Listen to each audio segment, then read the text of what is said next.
Selamat siang teman-teman kelas 11 IPS 1. Pada pertemuan kali ini Ibu akan menjelaskan materi KD terakhir di semester 2, yaitu mengenai upaya mempertahankan kemerdekaan Republik Indonesia. Nah, materi ini banyak sekali pembahasannya ya, yaitu tentang cara-cara apa saja yang digunakan oleh bangsa Indonesia untuk mempertahankan kemerdekaannya supaya tidak diambil oleh negara lain. Nah, tetapi di pertemuan kali ini kita tidak akan membahas semuanya sampai selesai karena tidak mungkin cukup waktunya. Jadi untuk pertemuan kali ini kita hanya akan membahas dan Ibu akan menjelaskan tentang tugas yang minggu lalu sudah Ibu sampaikan kepada kalian. Nah, untuk tugas minggu lalu itu ada 5 pertanyaan yang kalian kerjakan. Nah, beberapa di antaranya sudah Ibu koreksi. Yang paling banyak salah dalam menjawab itu adalah poin yang ketiga. Nah, itu banyak sekali yang menjawab salah. Kemudian berikutnya poin yang kedua. Kalau yang nomor 1, 4, dan 5 itu rata-rata semuanya menjawab benar ya. Nah, Ibu akan membahas pertanyaan ini dari nomor 1 sampai 4. Khusus yang nomor 5 tidak dibahas dulu dalam pertemuan ini. Oke, kita akan membahas untuk yang pertanyaan pertama. Pertanyaannya adalah, apakah yang dimaksud dengan upaya bangsa Indonesia dalam mempertahankan kemerdekaan? Nah, dari pertanyaan ini kita bisa tahu langkah-langkah apa saja yang hendak ditempuh oleh bangsa Indonesia untuk mempertahankan kemerdekaannya ya. Jadi bangsa Indonesia kan sudah merdeka setelah terjadi proklamasi 17 Agustus 1945. Itu sudah merdeka secara sah karena waktu itu sudah ada pengakuan dari negara lain. Selain syarat sebuah berdirinya negara adalah ada wilayah, ada pemerintahan, ada masyarakat, dan yang terakhir adalah diakui oleh negara lain. Sudah merdeka secara sah. Tetapi setelah merdeka itu ternyata kemerdekaan bangsa Indonesia itu diusik oleh pihak lain, yaitu negara lain yang ingin menguasai atau kembali ke Indonesia. Yaitu pada waktu itu yang ingin kembali ke Indonesia adalah Belanda. Jadi yang dimaksud dengan upaya bangsa Indonesia dalam mempertahankan kemerdekaan adalah cara-cara, langkah-langkah yang ditempuh bangsa Indonesia untuk mempertahankan kemerdekaan yang sudah mereka peroleh tahun 1945 supaya tidak diambil oleh negara lain yang pada waktu itu yang akan menguasai dengan niat yang sangat luar biasa itu adalah Belanda. Kemudian pertanyaan yang kedua, mengapa Belanda datang kembali ke Indonesia padahal Indonesia sudah merdeka, dan mengapa yang datang kembali adalah Belanda, bukan negara penjajah yang lain? Karena negara penjajah yang lain itu kan sebenarnya ada Portugis, ada Spanyol. Nah, tapi kenapa yang datang itu Belanda? Alasannya atau jawabannya adalah ya karena Belanda itu adalah negara penjajah terakhir yang ada di Indonesia sebelum Indonesia merdeka. Nah, Belanda tuh merasa setelah tahu bahwa Jepang waktu itu kan yang mengusir Belanda adalah Jepang. Setelah Belanda itu tahu bahwa Jepang itu sudah kalah dalam Perang Dunia Kedua dan mereka menyerah tanpa syarat, Belanda itu merasa berhak untuk datang kembali ke Indonesia, kemudian menguasai kembali Indonesia. Itu adalah pikirannya Belanda. Jadi Belanda merasa aku masih berhak atas wilayah yang ada di Indonesia sana, gitu ya. Jadi mereka datang kembali ke Indonesia dengan cara membonceng Inggris, ya, atau membonceng tentara Inggris yang namanya AFNI.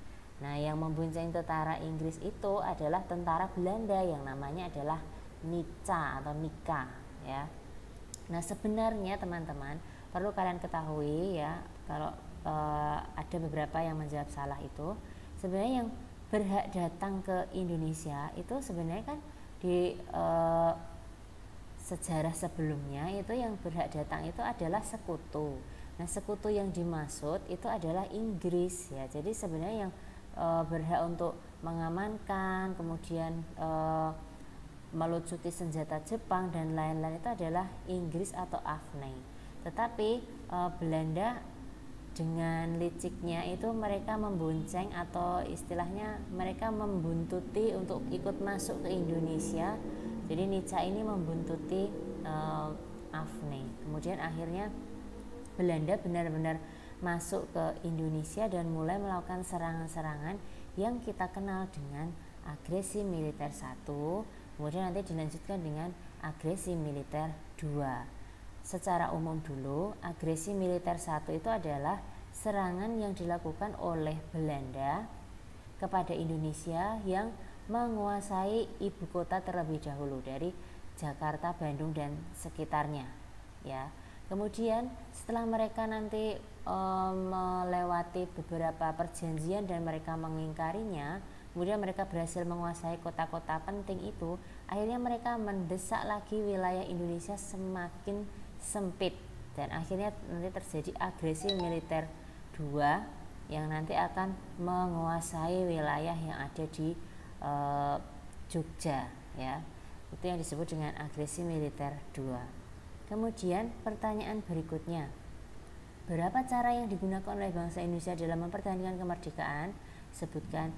Nah, ini di jawaban kalian itu menyebutkannya ada yang 5, ada yang 6, banyak itu. Salah satunya dengan menjaga keharmonisan, toleransi dan lain sebagainya. Itu betul, tapi itu kan untuk mempertahankan kemerdekaan saat ini. Nah, pertanyaan ini adalah konteks waktu itu setelah 1945, jadi bukan konteks saat ini ya, karena kita berbicara soal sejarah ya kita konteksnya ke masa lalu. Nah, jawabannya di poin ini hanya ada 2 ya teman-teman, yaitu upaya mempertahankan kemerdekaannya ada 2. Yang pertama diplomasi atau perundingan atau lobby-lobby, kemudian yang kedua adalah strategi pertempuran.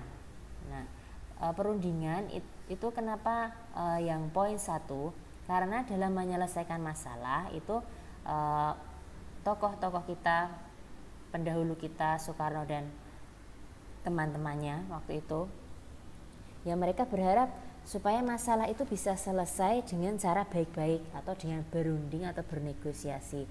Barulah ternyata beberapa perundingan, ada perundingan Linggarjati itu yang pertama, sampai akhirnya yang terakhir itu adalah konferensi meja bundar.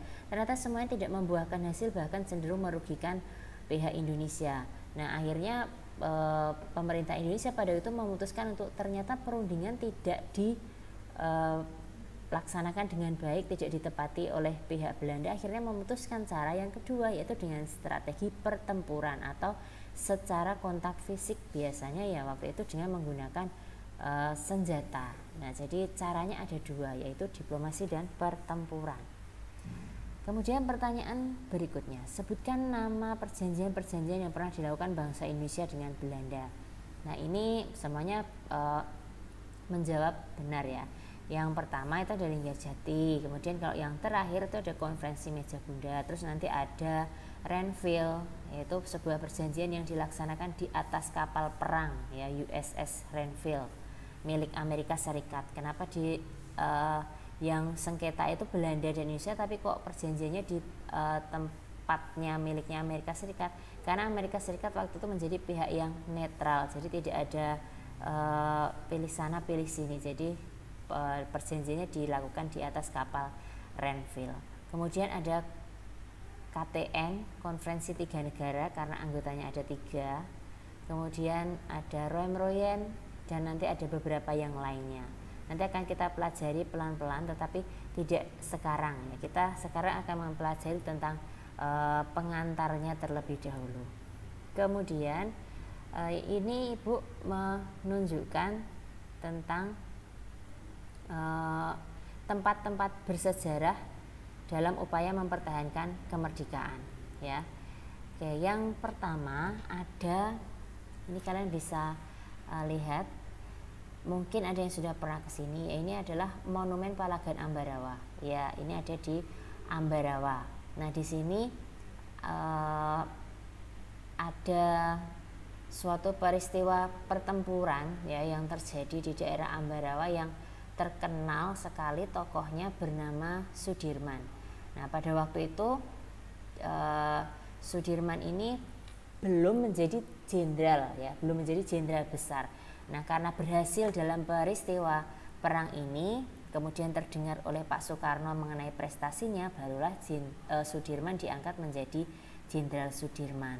Nah, mungkin ada yang sudah pernah datang ke lokasi-lokasi peristiwa perang Ambarawa ini, yaitu ada di Rawapening ya, yang di sana pernah jatuh pesawat namanya pesawat Cocor Merah. Nah, itu ada di daerah sekitar sini ya. Kemudian ini korbannya sangat banyak sekali ya di sini. Kemudian di sini ada satu strategi yang digunakan oleh Sudirman yang mampu mengalahkan pasukan asing, yaitu namanya adalah strategi Supit Udang atau Supit Urang. Nanti akan Ibu jelaskan lebih lanjut.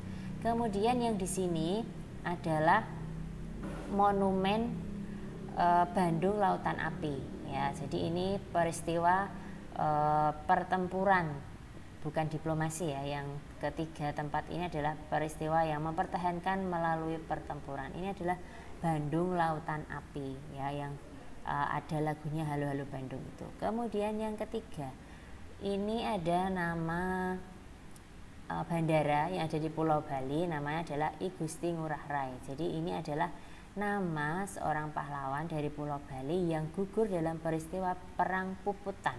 Kemudian namanya dijadikan nama sebuah bandara ya, tapi bukan di sini ya lokasi bersejarahnya. Ini Ibu hanya mengambil namanya saja.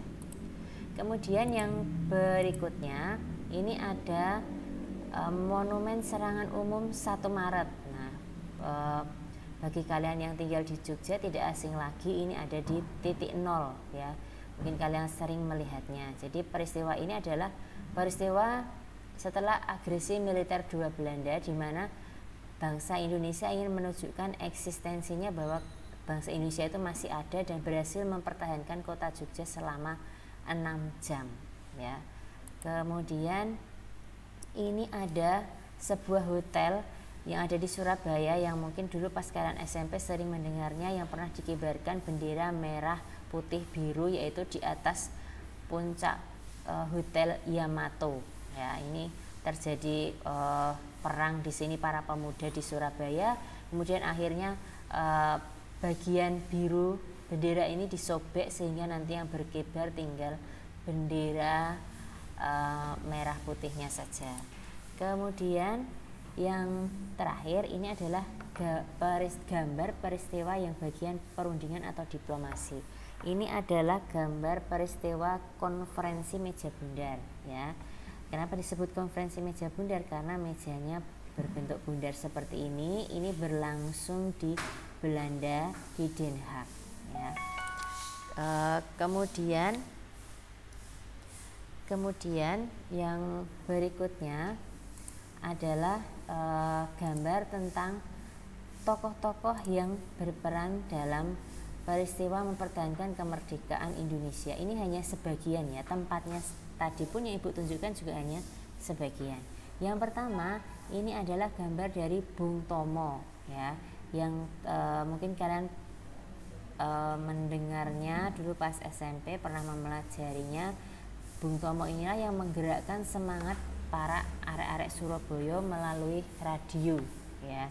Kemudian ini ada Jenderal Sudirman yang tadi sudah Ibu jelaskan.